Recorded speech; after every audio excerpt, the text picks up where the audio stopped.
ঝিনাইদহের পূজামণ্ডপে মন্ত্র পাঠ করলেন জামায়াতে ইসলামীর কেন্দ্রীয় সূরা সদস্য ও উপজেলা জামায়াতের নায়েবে আমির। আসনং চরণং দৃষ্টা পথের নারী বিপর্জিতা জাগরণে বিপদ নাস্তি অধিক ক্রোধে ধর্জিতা। 10 অক্টোবর রাতে ঝিনাইদহের কোটচাঁদপুর উপজেলার সোলেমানপুর এলাকার একটি মন্দিরে বেদ ও পুরাণ থেকে কয়েকটি মন্ত্র পাঠ করেন জামায়াত নেতা মতিয়ার রহমান। সে সময় শঙ্খ ও উলুধ্বনি দিয়ে তাকে অভিবাদন জানান সনাতন ধর্মাবলম্বীরা। তুমি নির্মল করো মঙ্গল করে মলিন মর্ম ঘুষায়। যখন আহলে হাদিসের মসজিদ মাদ্রাসা ভেঙে দেওয়া হয় তখন তোমার হুজুরের খবরই থাকে না, কিন্তু ওখানে যদি মন্দির ভাঙা হতো তোমার হুজুর ওই মিডিয়া সাংবাদিক নিয়ে চলে যেত মন্দিরে, যেটা মানবতা বিরোধী কাজ হয়েছে শুধু হিন্দুদের 2টা ভোটের লোভে। তোমার সব হুজুরকে এই কথা বলতে পারে? মুহাম্মদ সাল্লাল্লাহু আলাইহি সাল্লাম 1450 বছর পূর্বে এই কথা বলেছেন যে আমার উম্মতের মধ্যে যারা আলেম এক শ্রেণী তারা হবে ভ্রান্ত, সাতাবুদু তারা ইবাদত করবে, কাবাইলু মিন উম্মাতিল আওসান মূর্তি পূজকদের সাথে। তারা বলবে যে দুর্গা পূজা চিরজীবী হোক, স্বাগত জানাই। তোমার হুজুর এই বক্তব্য বলছে, আমি মিথ্যা বলিনি। এরপরে দেখো, এই এদিকে করো, এইদিকে তাকাও। সাতালহাকু কাবাইল মিন উম্মাতিল মুশরিকিন আমার উম্মতের অনেক মানুষ হিন্দুদের সাথে মিশে যাবে, বিজাতিদের সাথে মিশে যাবে। আমার উম্মতের অনেক মানুষ ইহুদি খ্রিস্টান হিন্দুদের সাথে মিশে যাবে। তাদের কৃষ্টি কালচার হবে ইহুদি, তাদের সংস্কৃতি আদর্শ হবে ইহুদি খ্রিস্টান হিন্দুদের মতো। অফিস আদালত কোর্ট কাচারি শিক্ষাঙ্গন সমাজনীতি রাজনীতি অর্থনীতি শিক্ষানীতি পারিবারিক নীতি সব ক্ষেত্রে আমার উম্মত হবে ইহুদি খ্রিস্টান হিন্দুদের মতো।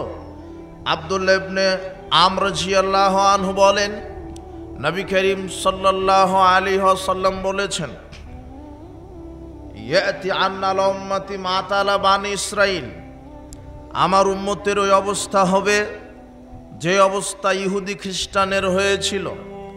হাজওয়ান নাআল বিন নাআল যেমন 2 পায়ের জুতা সমান আমার মুসলিম উম্মতের অবস্থা হবে তেমন। ইহুদি খ্রিস্টান যেমন মুসলিমদের অবস্থা হবে তেমন সমান সমান। ইহুদি খ্রিস্টান হিন্দুদের যে কৃষ্টি কালচার মুসলমানের হবে একই কৃষ্টি কালচার। তিনি বলছেন ইন্নাল উম্মাতা নিশ্চয় আমার উম্মত তাফতারিকু আলা উম্মতি আমার উম্মত বিভক্ত হবে 73 কাতারে। কুল্লুহুম ফিন্নার প্রত্যেকটা কাতার জাহান্নামে যাবে, ইল্লা মিল্লাতান ওয়াহিদাতান এক কাতার জান্নাতে যাবে। নবী করিম সাল্লাল্লাহু আলাইহি সাল্লাম বলছেন যে ইহুদি খ্রিস্টান বিভক্ত হবে 72 কাতারে আর মুসলমানেরা বিভক্ত হবে 73 কাতারে। মুসলমানের 73 কাতারের 72 কাতার জাহান্নামে যাবে আর এক কাতার জান্নাতে যাবে। তখন সাহাবীগণ বলছেন, মানহুম ইয়া রাসূলুল্লাহ, ইয়া রাসূলুল্লাহ সেই এক কাতার কারা যারা জান্নাতে যাচ্ছে? তখন তিনি বলছেন যে আমি এবং আমার সাহাবীগণ যার উপরে আছি তার উপরে যারা থাকবে তারা বিচারের মাঠে সরাসরি জান্নাতে চলে যাবে। তাহলে মুহাম্মদ সাল্লাল্লাহু আলাইহি সাল্লাম এবং সাহাবীগণ ছিলেন কোরআন আর হাদিসের উপরে। কিসের উপরে? আল্লাহর বিধানের উপরে। খুব মনোযোগ দেন। যদিও আমার বুদ্ধি বিবেকের কারণে সঠিকভাবে বোঝাতে অক্ষম হতে পারি, তবে একটু চেষ্টা করে বোঝার চেষ্টা করেন। কি যে আমার মুসলিম উম্মতেরা ইহুদি খ্রিস্টান হিন্দুদের সাথে মিশে যাবে, তাদের কৃষ্টি কালচার যেমন হবে এদের কৃষ্টি কালচার তেমন হবে, তারা মিশে যাবে বিজাতিদের সাথে। আজকে আপনি দেখেন যে অফিস আদালত কোর্ট কাচারি শিক্ষাঙ্গন রাজনীতি অর্থনীতি সমাজনীতি সব জায়গাতে ইহুদি খ্রিস্টান হিন্দুদের নীতি। ওরা শুধু আইন প্রণয়ন করেছে, আর মাঠকর্মী হলো মুসলমানেরাই। অফিসে হিন্দুদের নীতি, আদালতে খ্রিস্টানদের নীতি, তোমার সংবিধান ইহুদি খ্রিস্টানের নীতি, তোমার বাংলাদেশের যত ব্যাংক পরিচালিত হয় সব ইহুদিদের সুদী অর্থনীতি, তোমার বাংলাদেশের যত শিক্ষা ব্যবস্থা চালু আছে সব ওই বিজাতি নাস্তিক্যবাদীর শিক্ষা ব্যবস্থা নীতি। সব ক্ষেত্রে তোমার অর্থনীতি সুদী, তোমার রাজনীতি মানব রচিত বিধান। নাকি বাংলাদেশের রাজনীতি ইসলামী রাজনীতি? মানব রচিত। আর মানব রচিত মতবাদী হচ্ছে কি? সেটা হলো ক্যাপিটালিজম, ন্যাশনালিজম, ডেমোক্রেসি, মানে গণতন্ত্র। আপনার নেতা নির্বাচিত হচ্ছে গণতান্ত্রিক পদ্ধতিতে, অথচ গণতন্ত্রের আবিষ্কারক হচ্ছে জনকই বলা হয় আব্রাহাম লিঙ্কন, খ্রিস্টান মানুষ। অথচ আমার অর্থনীতি, সমাজনীতি, রাজনীতি সব চলবে আল্লাহর বিধানে। কার বিধানে? আল্লাহর বিধানে। তিনি বলছেন যে আমার উম্মত ইহুদি খ্রিস্টান হিন্দুদের সাথে মিশে যাবে। সব ক্ষেত্রে আপনি দেখেন মুসলমান তাদের নীতি মানে, মুসলমানের কোনো নীতি নাই। শিক্ষা ব্যবস্থাতে নাই, রাজনৈতিক ব্যবস্থাতে নাই, অর্থনীতি ব্যবস্থাতে নাই, সামাজিক ব্যবস্থাতে নাই। যদি থাকে তাহলে দেখান। সব ক্ষেত্রে কাদের বিধান আছে? ইহুদি খ্রিস্টানের। আর যারা মানছে তারা কেউ কোনো হিন্দু নয়, সব মুসলমান। যারা এদেশে ব্যাংক পরিচালনা করে, হুজুর হোক আর হাজি হোক গাজী হোক, সেও মুসলমান, অথচ সুদী অর্থনীতি। যারা রাজনীতি করছে তারা গণতান্ত্রিক পদ্ধতিতে রাজনীতিতে নেমেছে, অথচ রাজনীতি হলো খ্রিস্টানদের তৈরি করা এই গণতন্ত্র পদ্ধতি। গণতন্ত্র আর ইসলাম, আমি ইসলাম মানে কতটুকুন কি বুঝেছি? ধর্ম মানে শুধু সালাত সিয়াম হজ জাকাত বুঝেছি? জি না, ধর্ম মানে সালাত সিয়াম হজ জাকাত শুধু নয়। ইসলাম মানে সালাত সিয়াম হজ জাকাত শুধু নয়। ইসলাম মানে আল্লাহর দিন, মানে একজন মানুষ তার জন্ম থেকে মৃত্যু পর্যন্ত যা কিছু করবে সেখানে আল্লাহর বিধান অনুযায়ী করবে, এর নাম হলো ইসলাম, এর নাম হলো দিন। কিন্তু আমি শুধু বুঝেছি যে ইসলাম দিন মানে সালাত সিয়াম তসবিহ তাহলিল করা, আর কোরআন মাজিদ তেলাওয়াত করা, হজ মৌসুমে হজ করা, রমাদানে সিয়াম পালন করা। জি না, আল্লাহ বলছেন ইয়া আইয়ুহাল্লাযিনা আমানু উদখুলু ফিস সিলমি কাফা, হে বিশ্বাসীগণ তুমি ইসলামের মধ্যে, তোমরা ইসলামের মধ্যে প্রবেশ করে পরিপূর্ণভাবে ইসলামের মধ্যে আল্লাহ প্রবেশ করতে বলছেন। এটা হলো দিন। ইন্নাদ দীনা ইনদাল্লাহিল ইসলাম, আল্লাহর নিকটে সবচেয়ে মনোনীত নির্বাচিত দিন, জীবন বিধান হলো ইসলাম। ওয়া মা ইয়াবতাগি গায়রাল ইসলামি দীনান ফালা ইউকবালা মিনহু ওয়া হুয়া ফিল আখিরাতি মিনাল খাসিরিন। যারা ইসলামকে বাদ দিয়ে অন্য কোনো মতবাদে রাজনীতি, অর্থনীতি, সমাজনীতি সব কিছু চালাবে, ইসলামকে বাদ দিয়ে তারা বিচার মাঠে জাহান্নামীদের অন্তর্ভুক্ত হবে। এই কথা আল্লাহর বক্তব্য। ইসলামকে বাদ দিয়ে যদি অর্থনীতি, সমাজনীতি, রাজনীতি, সংবিধান, আইন, বিধান মানুষের তৈরি করা মতবাদে আপনি চালান, তাহলে আল্লাহ বলছেন তার থাকার জায়গা পরকালে জাহান্নাম। তার থাকার জায়গা কি? তাহলে তোমার হুজুর, তোমার নেতার বিচারের মাঠে কি হবে? তোমার নেতা, তোমার হুজুর মনে করেছে যে হজ মৌসুমে শুধু হজ করব মক্কাতে, আর মসজিদে সালাত আদায় করব, শত শত মসজিদ নির্মাণ করব, এমনিতেই জান্নাত। জান্নাত কি পড়ে আছে নাকি? সব ক্ষেত্রে আল্লাহর বিধান। আল্লাহ একটা সিস্টেম দিয়ে দিয়েছেন, আপনি কি করবেন সেখানে আল্লাহর বিধান আছে। এমন একটা কাজ নাই যেটা আপনি করবেন অথচ আল্লাহ বিধান দেননি, এরকম কাজ আপনি দেখাতে পারবেন না। আপনি কি করতে চাচ্ছেন? আপনি করেন কি 24 ঘন্টায়? আপনি কি করেন? আপনি কি কৃষক? তো আপনি তো জমি চাষ করবেন। তখন আল্লাহ বলছেন যে কোনো কিছু ভালো কিছু করার পূর্বেই বিসমিল্লাহ বলো। কথা বুঝেননি মনে হয়? ওখানে আল্লাহর বিধান। আপনি জুতা পায়ে দিবেন, আল্লাহ বলছেন এই বিসমিল্লাহ বলে ডান পাটা ঢুকিয়ে দাও, এরপরে বাম পা পরিধান করো। খোলার সময়তে বাম পা আগে খোলো, ডান পা পরে খোলো। আপনি যে জুতা পায়ে দিবেন, এখানেও কার বিধান? আল্লাহর। পোশাক গায়ে দিবেন, আল্লাহ বলছেন এই ডান হাতল আগে ঢুকে দাও, এরপরে দোয়া বলো আলহামদুলিল্লাহিল্লাযী কাসানি হাযা ওয়া রাযাকানি মিন গায়রি হাওলিন ওয়ালা কুওয়া। এটা পোশাক গায়ে দেওয়ার দোয়া। আপনি ঘুমাতে যাবেন, বলো আল্লাহুম্মা বিসমিকা আমুতু ওয়া আহইয়া। ঘুম থেকে উঠবেন, আলহামদুলিল্লাহিল্লাযী আহইয়ানা বা'দা মা আমাতানা ওয়া ইলাইহিন নুশুর। আপনি পেশাব পায়খানায় যাবেন, বিসমিল্লাহ আল্লাহুম্মা ইন্না আউযু বিকা মিনাল খুবসি ওয়াল খাবাইস। আপনি বের হবেন, বের হওয়ার পরে বলেন গুফরানাকা। আপনি স্ত্রীর কাছে যাবেন, তাও আল্লাহ বলছেন এই বলো বিসমিল্লাহ আল্লাহুম্মা জান্নিবনাশ শাইতানা জান্নিবিশ শাইতানা মা রাযাকতানা। আপনি সালাত আদায় করবেন, তখন আল্লাহ বলছেন এই নিয়ত করো, আগে ওযু করে নাও সুন্দরভাবে, এরপরে সালাতের নিয়ত করো, এরপরে দুই হাত কান বরাবর, কাঁধ বরাবর, ঘাড় বরাবর উঠিয়ে তাকবীর তাহরিমা দিয়ে বুকের উপরে হাত বাঁধো, এরপরে সানা পড়ো, এরপরে সূরা ফাতিহা পাঠ করো, অন্য একটি সূরা পড়ো, এরপরে তাকবীর দিয়ে রুকুতে যাও, সেখানে সুবহান রাব্বিয়াল আযীম বলো অন্তত একবার, যত পারো তত বলো ইমাম রুকু থেকে উঠা আগ পর্যন্ত। এরপরে সামি আল্লাহু লিমান হামিদা বলো, এরপরে বলো আল্লাহুম্মা রাব্বানা ওয়া লাকাল হামদ হামদান কাসীরান তাইয়্যিবান মুবারাকান ফিহি। এরপরে আবার তাকবীর দিয়ে সিজদায় যাও, সুবহান রাব্বিয়াল আলা অন্তত একবার বলা ওয়াজিব।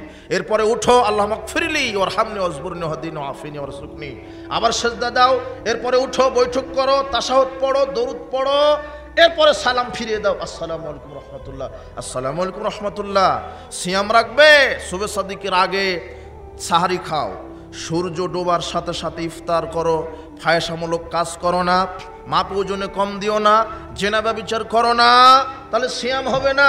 হজ করবে, আপনার মিকাত থেকে ইহরাম বাঁধো, এরপরে তামাত্তু করলে কি করো, মক্কাতে গিয়ে আগে কাবা ঘরটা তওয়াফ করে নাও, সাফা মাওয়া সাই করো, এরপরে 9 তারিখে আরাফার মাঠে যাও, এরপরে 10 তারিখে আসো মুজদালিফায় আসো, এরপরে মিনায় যাও, এরপরে কুরবানি করো, মাথা মুন্ডন করো, এরপরে পাথর নিক্ষেপ করো।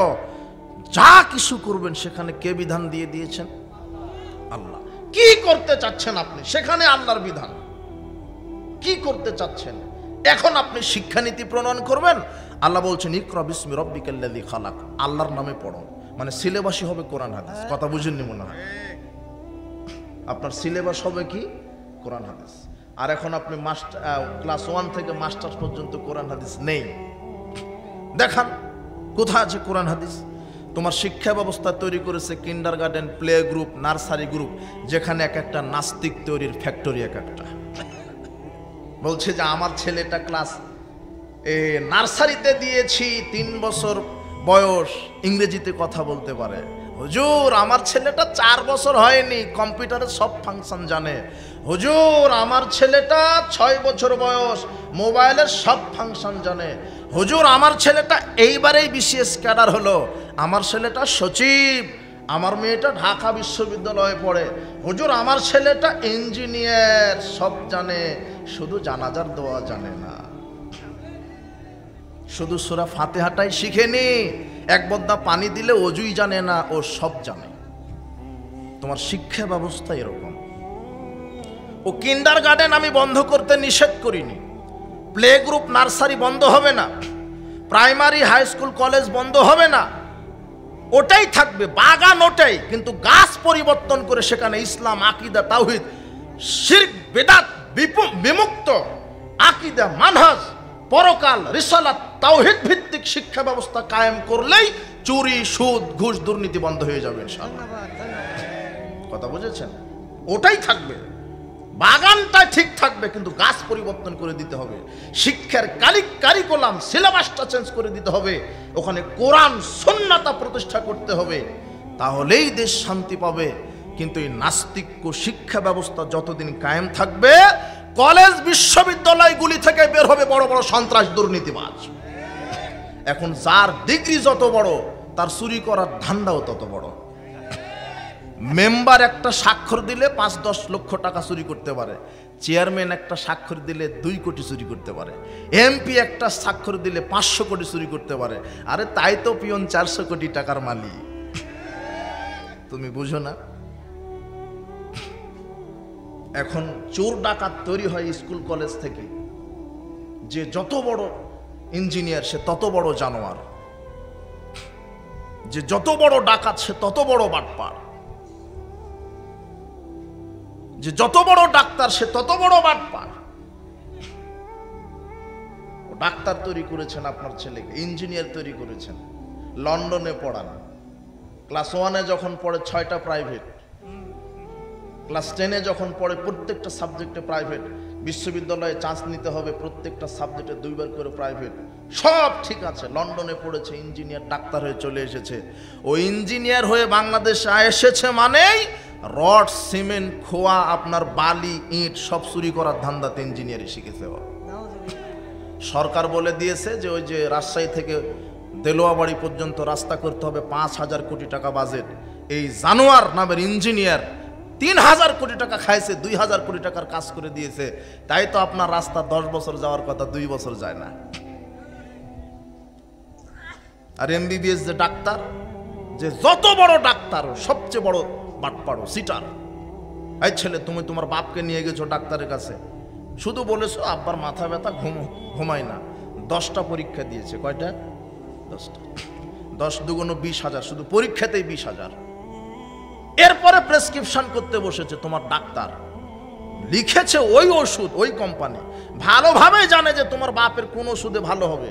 এমবিবিএস ডাক্তার, কোন কোম্পানির ওষুধ ভালো, কিন্তু ওই কোম্পানি লিখবে না, লিখবে ওই কোম্পানির ওষুধ যেই কোম্পানি তাকে ঘুষ দিয়েছে। এটা হলো বাটপার। এটা তৈরি করেছেন আপনি।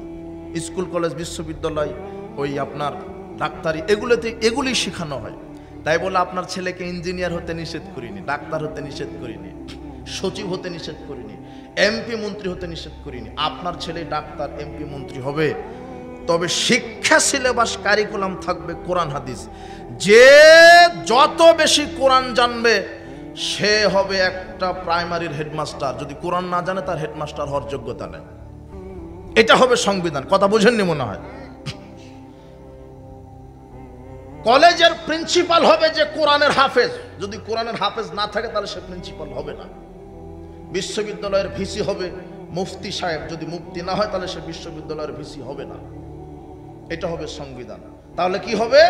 কলেজ বিশ্ববিদ্যালয়গুলি থেকে চোর ডাকাত তৈরি হবে না, চোর ডাকাত তৈরি হবে না। আপনার ছেলে মেয়েকে কি শিক্ষা দিচ্ছেন, কি শিক্ষা দিচ্ছেন তাকে সব জানে আপনার ছেলে। এদেশের আইনজীবী আছে, সচিব আছে, বিসিএস ক্যাডার আছে, ও সব জানে। আকাশ তত্ত্ব, জমিন তত্ত্ব, ফিজিক্স, কেমিস্ট্রি, বায়োলজি, ম্যাথ সব জানে, শুধু জানে না কি কোরআন। কেন? ওকে জানানো হয়নি। ওর দোষ না, ওর শিক্ষা কারিকুলামের দোষ ছিল, ও তাই ও শিখতে পারেনি। ওর পিতামাতার দোষ ছিল, সঠিকটা শিক্ষা দিতে পারেনি। এক মাঝি আর পণ্ডিত, মাঝে মাঝে গল্পটা বলি, নদী পার হচ্ছে। পণ্ডিত মাঝিকে বলছেন, মাঝি তুমি কি দর্শন জানো? তখন মাঝি বলছে, কি বলেন স্যার? দর্শন এটা তো বড় লোকদের খাবার, আমরা তো দেখিনি, খাইনি। বলছে, সর্বনাশ, দর্শন এটা তো খাওয়ার জিনিস না, এটা জানার জিনিস, এলেম বিদ্যা অর্জনের জিনিস। তো তুমি দর্শনই জানো না, তোমার জীবন তো চারানায় বৃথা হয়ে গেল। এরপরে বলছে, মাঝি মশাই ভূগোল জানো? তো বলছে যে ভূগোল এটা তো বড় লোকদের খাবার। কি বলছেন পণ্ডিত মশাই, শরম দিচ্ছেন কেন? এটা আমরা গরিব মানুষ, ভূগোল এত দামি খাবার পাবো কোথায়? তো বলছে, তো এটা তো খাওয়ার জিনিস না, এটা তো শিখার জিনিস, তোমার জীবন তো আটানায় বৃথা। এরপরে পণ্ডিত মশাই বলছেন যে তুমি কি ইতিহাস জানো? এইবারে মাঝি মশাই বলছে, হ্যাঁ পণ্ডিত মশাই, এবারে আপনি ঠিক বলেছেন, ইতিহাস এটা নতুন লাগছে, কিন্তু আমি ছোটবেলায় বাপের সাথে পাতিহাঁস খেয়েছি, ইতিহাস খাইনি। তখন পণ্ডিত মশাই বলছে, সর্বনাশ, তোমার জীবন তো 12 আনাই বৃথা। এইভাবে গল্প করতে করতে আকাশে মেঘমেঘ, থমথমে ভাব, ঝড় বৃষ্টি। তখন নৌকাটা এরকম করতে লেগেছে, মানে নৌকা ডুবে যাবে এখন। তখন মাঝি মশাই বলছে, পণ্ডিত মশাই তো যাই হোক, আপনি কি সাঁতার জানেন? তখন পণ্ডিত বলছে, না আমি তো সাঁতার জানি না। তখন মাঝি বলছেন, আমি না হয় ইতিহাস পাতিহাস না জানার কারণে 12 আনা জীবন বৃথা, 4 আনা তো আছে, কিন্তু এখন যদি নৌকা ডুবে যায় আপনার জীবন 16 আনাই বৃথা। তো আপনার ছেলে ইঞ্জিনিয়ার হয়ে কি করলো? তো সূরা ফাতিহাই জানে না, ওর জীবন তো 16 আনাই বৃথা। আপনার ছেলে ডাক্তারি পড়িয়ে কি করলেন? আপনার মেয়েকে মাস্টার্স পাস করে কি করলেন? আপনার মেয়েটা পোশাক গায়ে দিতে জানে না, জুতা পরতে জানে না। আপনার মেয়েটা যে ছেলেকে শিক্ষা দিবে সেটাই জানে না। মাস্টার ডিগ্রি পাস করার পরে আপনার মেয়ে আপনার সন্তানকে শিখিয়ে দিচ্ছে, আব্বু ওই যে মামা বিদায় নিচ্ছে, বলো টাটা বাই বাই। অথচ এটা ইহুদি খ্রিস্টান হিন্দুদের নীতি। আপনার স্ত্রী যদি কোরআন হাদিস জানা হতো, তখন আপনার স্ত্রী আপনার ছেলেকে বলতো, আব্বু ওই যে মামা চলে যাচ্ছে তোমার, বলো আস্তাউদিউল্লাহ দীনাকা ওয়া আমানাতাকা ওয়া খাওয়াতিমা আমালিকা ওয়া যাওয়াদাকাল্লাহু তাকওয়া ওয়া গাফারা যামবাকা ওয়া ইয়াসসারা লাকাল খায়র হাইসুমা কুনতা। এই দোয়া বলো, কত না ভালো হতো। বুঝেননি মনে হয় কথা?